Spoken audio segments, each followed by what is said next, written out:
Buenas tardes, estimada audiencia. Mi nombre es Andrés Jara.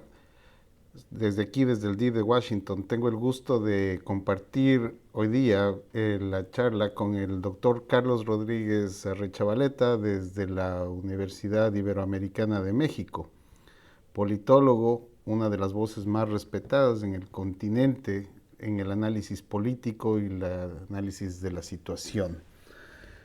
Doctor Carlos Manuel, es un gusto tenerlo con nosotros. Buenas tardes, Andrés. El gusto es mío y muchas gracias por la invitación. Lo que nos convoca hoy día más que todo, bueno, y sobre todas las cosas, es el tema de la relación que existe o debería existir entre la democracia, que es lo que el DID pretende y es una de las banderas que siempre tenemos adelante, y los derechos humanos. Con una preocupación, un amigo mío que estuvo de alcalde, candidato para alcalde de un pueblo en Ecuador, me hacía el siguiente comentario, ¿no? Cuando, en esta semana, que a él no le parecían que los derechos humanos deben ser tan importantes en la democracia, lo cual me trajo, me llamó mucho y me alertó sobre algunas cosas que pueden estar sucediendo en la región. Cuénteme, ¿cuál es su criterio al respecto, doctor Rodríguez? Bueno, Andrés, yo partiría con la siguiente tesis fuerte.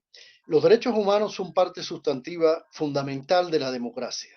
Es decir, solo existen o pueden existir los derechos humanos en un régimen democrático, como sabemos.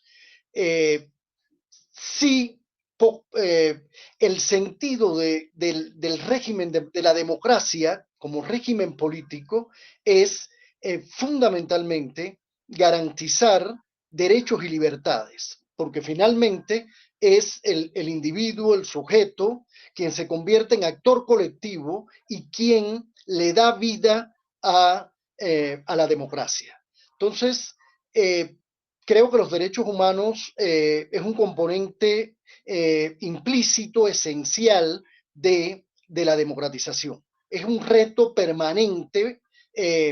Por supuesto, la democratización implica múltiples aspectos, desde reglas electorales, institucionalización del sistema de partidos, acotaciones al régimen, a las formas de gobiernos, sobre todo presidenciales, y la relación cooperativa entre el Ejecutivo y el Legislativo, etcétera. Múltiples, los rediseños constitucionales, cada vez más flexibles, más inclusivos, pero finalmente todo este diseño institucional que implica y que es perfectible, la democratización tiene una orientación muy clara a garantizar derechos y libertades. Es el individuo, es el sujeto, es el ciudadano quien le da vida a la democracia.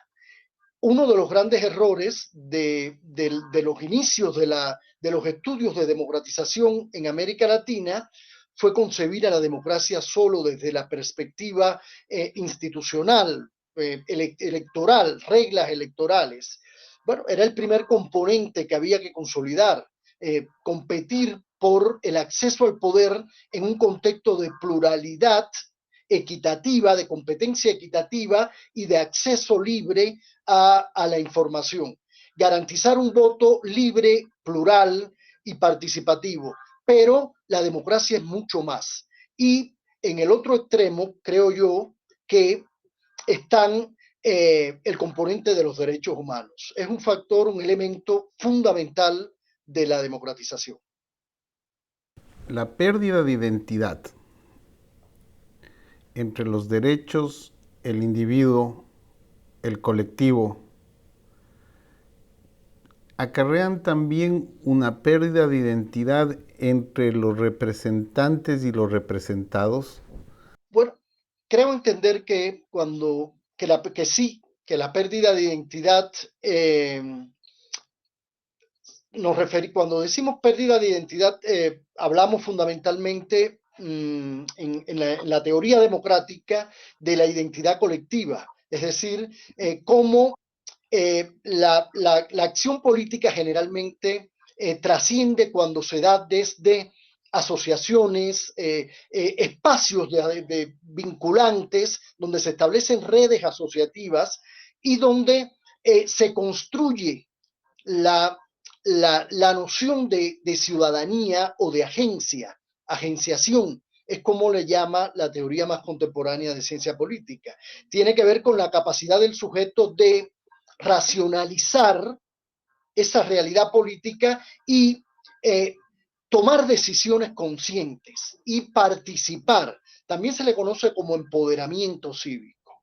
Es decir, entonces ahí juega un papel muy importante la capacidad del sujeto para apropiarse de la información pública y desarrollar motivaciones, expectativas y preferencias favorables a la vida pública, es decir, a pertenecer a, a ciertas asociaciones que participen en el espacio político, en la disputa pública por el poder. Así, por ejemplo, hablamos de partidos políticos, que era un componente fundamental y lo sigue siendo en las democratizaciones, en la democracia, son las asociaciones que permiten que el ciudadano participe en la disputa por el acceso al poder. Partidos políticos que sabemos que han perdido relevancia, vigencia en las últimas décadas y que hemos asistido a un proceso de desinstitucionalización o desafección ciudadana hacia los sistemas de partidos tradicionales. Y ese es uno de los componentes explicativos importantes para entender algunas de las dificultades que están presentando algunas democracias frágiles de la región latinoamericana. La identidad partidista o también la incapacidad de los sujetos, de los ciudadanos, para lograr insertarse en asociaciones que tradicionalmente le garantizaban su participación en la vida política.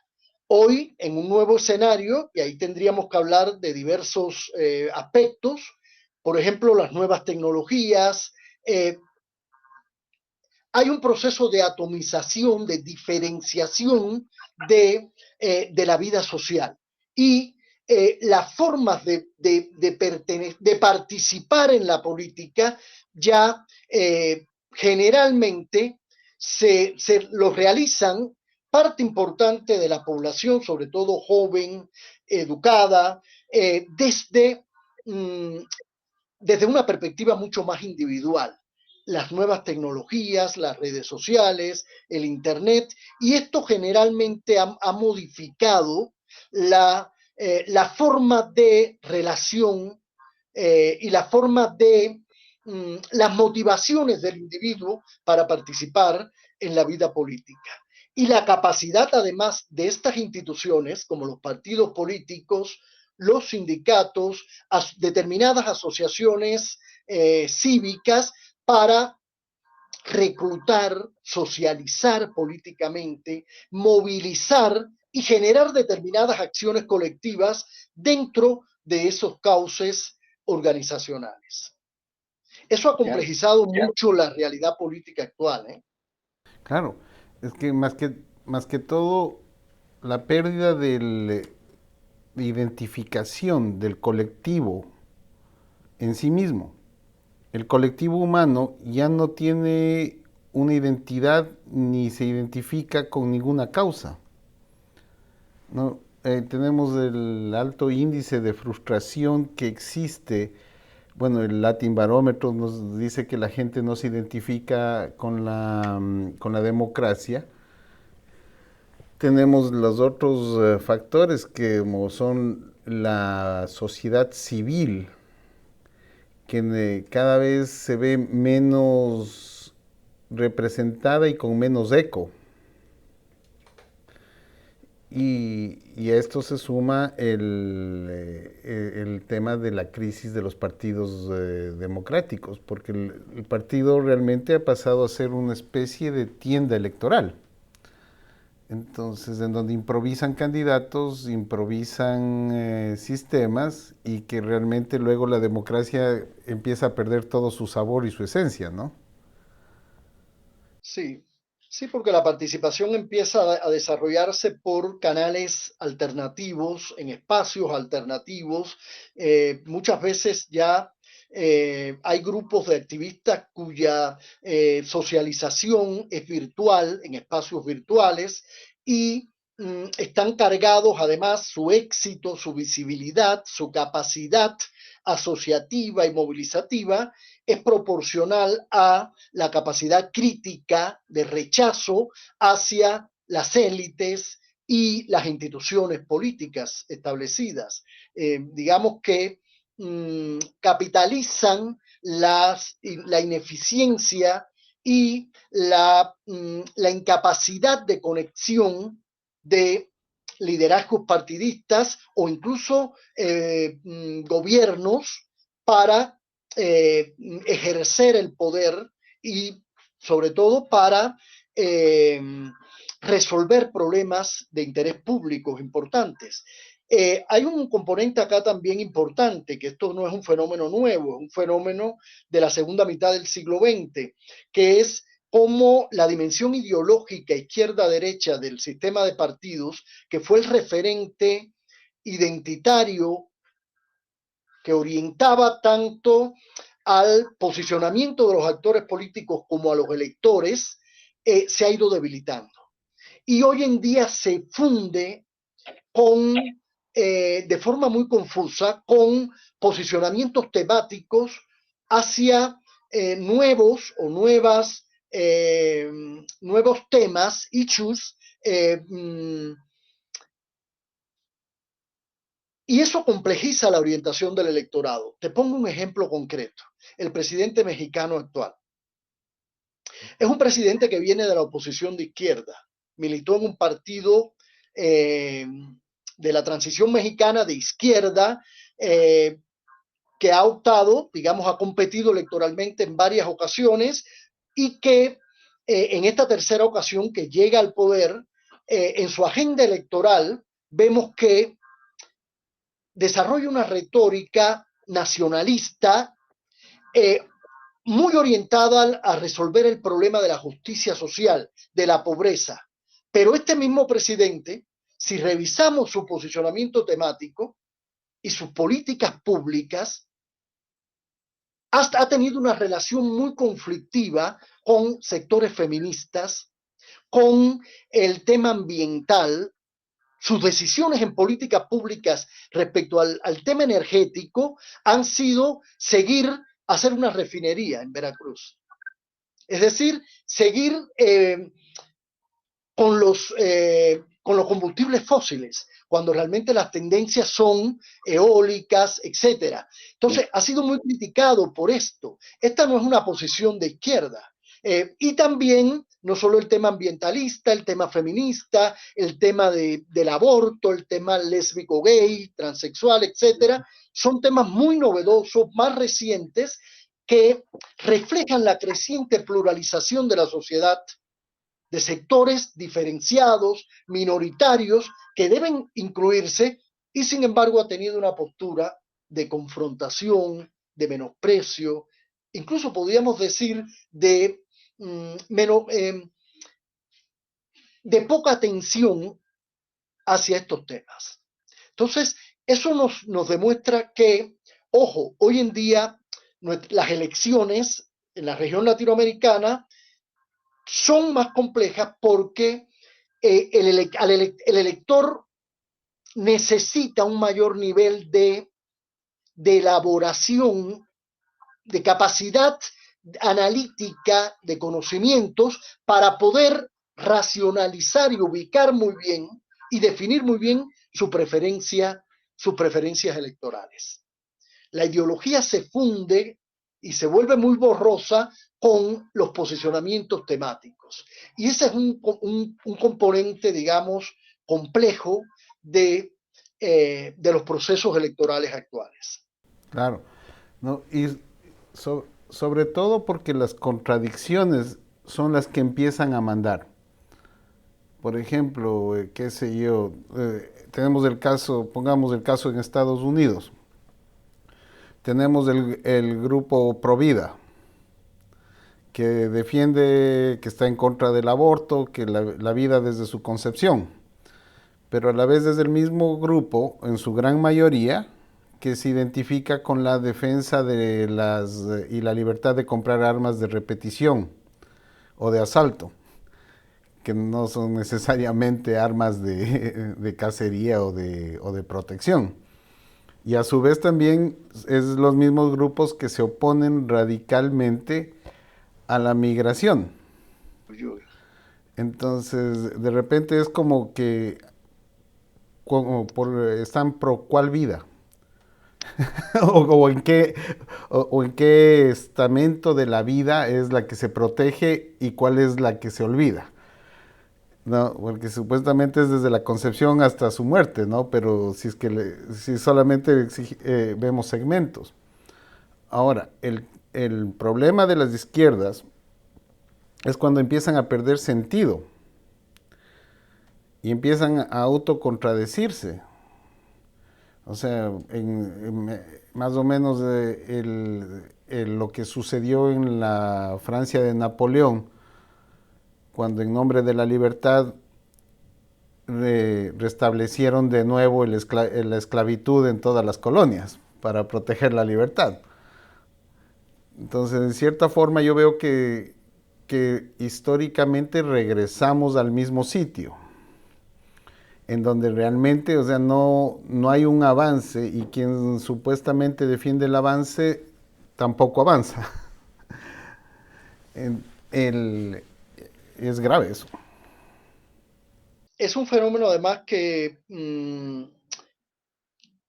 lo practican o que lo ejercen liderazgos políticos que vienen de la izquierda o de la derecha, indistintamente. Más bien yo preferiría referirme a las,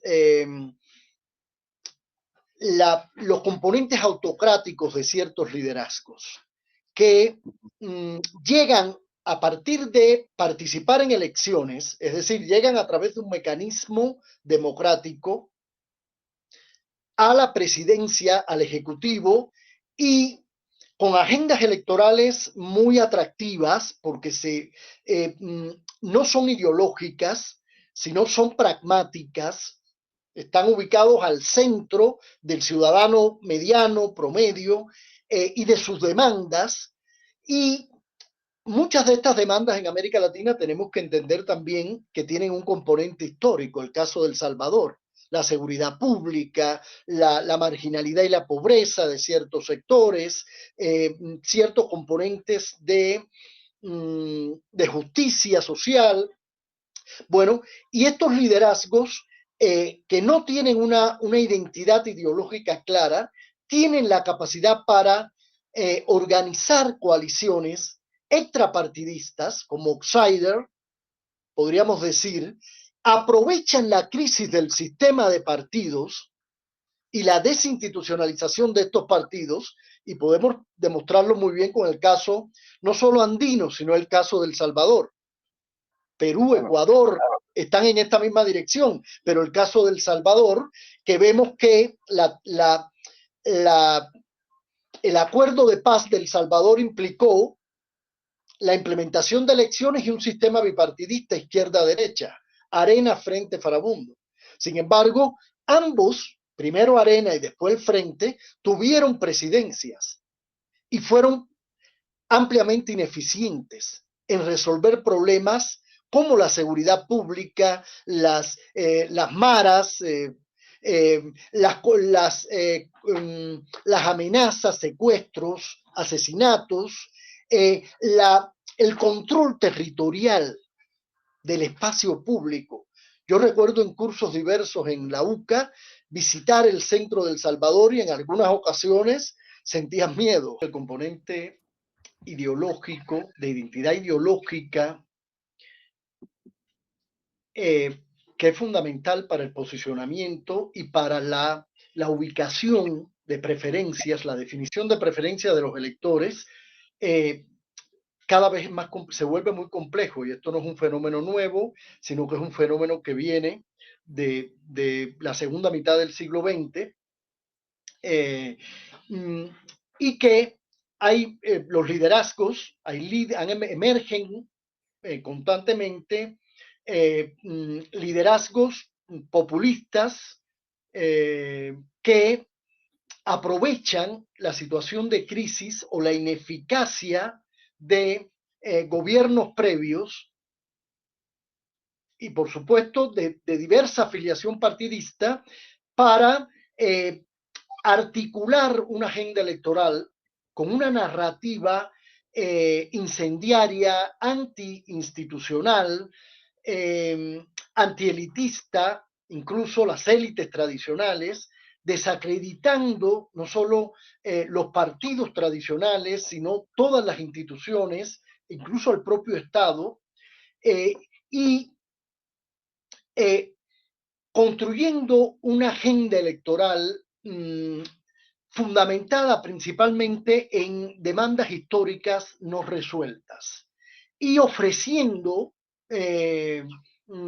soluciones muchas veces con un fundamento moral, ético, nacional, profundamente nacionalista, a estas problemáticas. Ponía el ejemplo en el caso de El Salvador, cómo Nayib Bukele construye esta coalición, construye su coalición desde una perspectiva de modernización generacional, con una narrativa muy basada en las nuevas tecnologías, en una modernización tecnológica, económica, financiera, social, cultural de El Salvador, que sabemos, conocemos, que es un país que tiene una tradición política, institucional muy contradictoria, que tuvo una guerra civil, que es un país altamente polarizado entre una derecha empresarial profundamente anticomunista y un sector, el Frente Farabundo Martí de Liberación Nacional, que fue guerrillero, que de izquierda, y que conformaron el bipartidismo en la post-transición a partir de los acuerdos de paz en El Salvador. Pero aquí hay un elemento importante. Digamos que las 2 décadas o más, los gobiernos tanto de Arena como del Frente han sido profundamente ineficientes. No han resuelto los grandes problemas y Nayib Bukele aprovecha esta crisis del bipartidismo, de los partidos tradicionales, para construir esta coalición basada en una narrativa de redención, de recuperación de estos grandes problemas. Y el éxito que ha tenido la situación, la otra cara de esta complejidad, no solo son los procesos, sino también las percepciones sobre la democracia. Vemos que ha resuelto o relativamente ha resuelto problemas como la seguridad pública, el dominio territorial de las maras, pero de las pandillas, pero ha debilitado la autonomía, ciertos componentes liberales fundamentales de la democracia. Las elecciones ya inequitativas, irrupción con el ejército, militarización de la sociedad, funciones públicas a los militares, minimizar o tener una relación muy conflictiva con el legislativo, incidir, politizar la justicia, los procedimientos de justicia que son fundamentales, y esto podríamos decir que es una característica de estos populismos que están debilitando, y lo vemos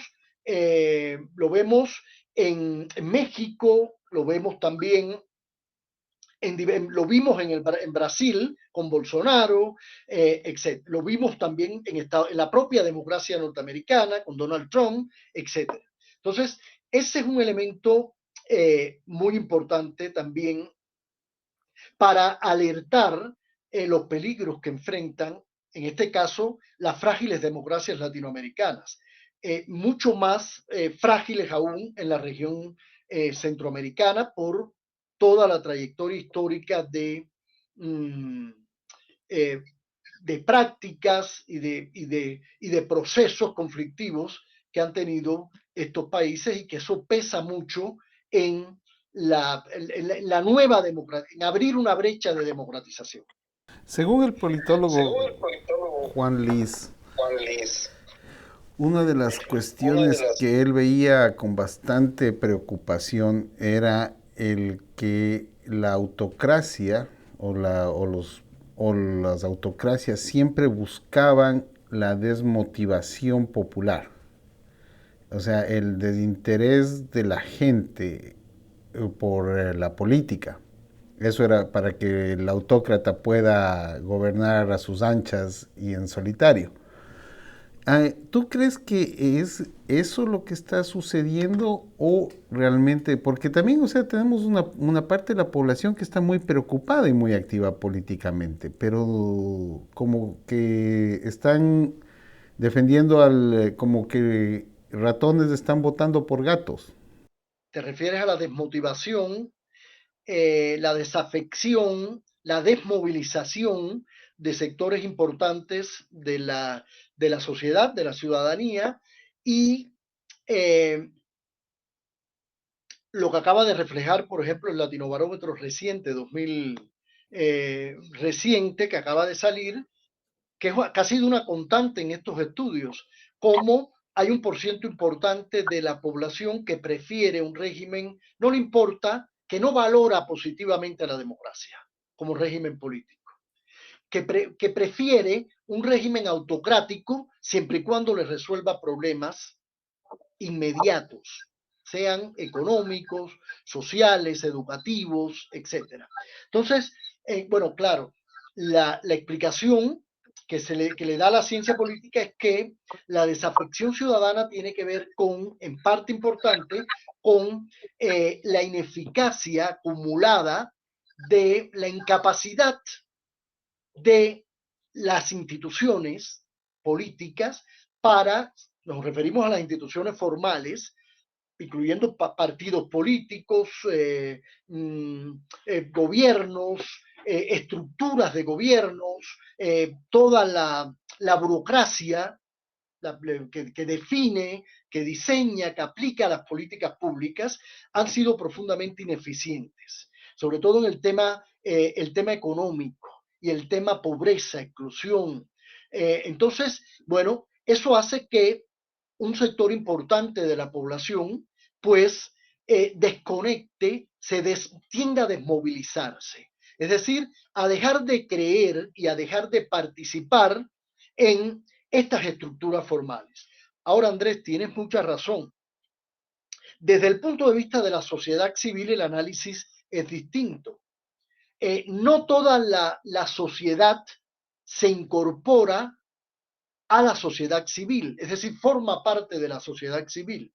La sociedad civil son asociaciones conscientes, voluntarias de ciudadanos alrededor que se movilizan alrededor de un tema específico y que construyen, deliberan, construyen agenda pública respecto al tema. Lo hacen visible en el espacio público y lo convierten, al deliberar sobre el tema, producen agenda y lo convierten en un mecanismo de presión política. Muchas veces esto resulta exitoso. Y esa es la importancia también de el otro lado de la democracia. Concientizar, educar, socializar, construir ciudadanía.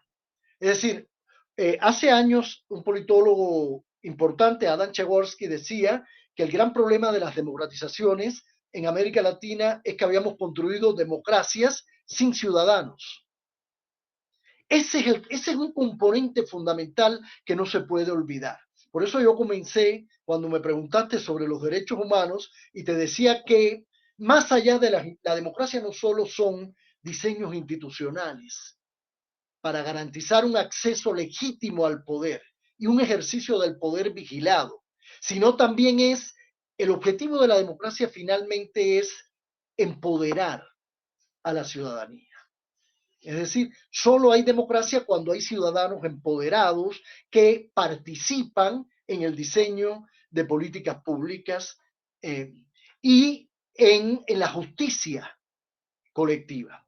Entonces, eso es uno de los grandes retos que tiene la democratización latinoamericana, que es cómo contrarrestar estos bajos resultados y esta ineficiencia institucional con motivación y con percepciones positivas respecto a la democracia como régimen político. Doctor Carlos Rodríguez, ¿podría darnos una conclusión al respecto? Subrayo la importancia de esta iniciativa de democracia en desarrollo, de someter a debate, a discusión tópicos importantes de la democratización en América Latina, y no solo en términos de resaltar, digamos, determinados eventos o logros o liderazgos, sino también de discutir, de facilitar la discusión pública sobre obstáculos que muchas veces son aparentes, ocultos, lentos, de lento desarrollo, pero que finalmente pueden poner en peligro las frágiles democracias latinoamericanas. Los derechos humanos, como las instituciones, forman parte fundamental, sustantiva de la democracia y sobre todo en esta época donde, y en esta región que tiene una larga tradición histórica de caudillismo, de personalización de la política, de grandes liderazgos fuertes, yo creo que pensar la democracia no solo en términos de instituciones plurales, sino también de agenciación, empoderamiento cívico, participación ciudadana, es una tarea yo creo que imprescindible e impostergable. Doctor Carlos Rodríguez, desde Washington le mando mis más calurosos saludos y respetos. Espero que poderle entrevistar una vez más y que podamos conversar una vez más también. Muchas gracias, Andrés. Será un gusto siempre conversar sobre estos temas contigo con tu organización, la organización que diriges. Muchas gracias y nos estamos viendo pronto. Un saludo. Gracias.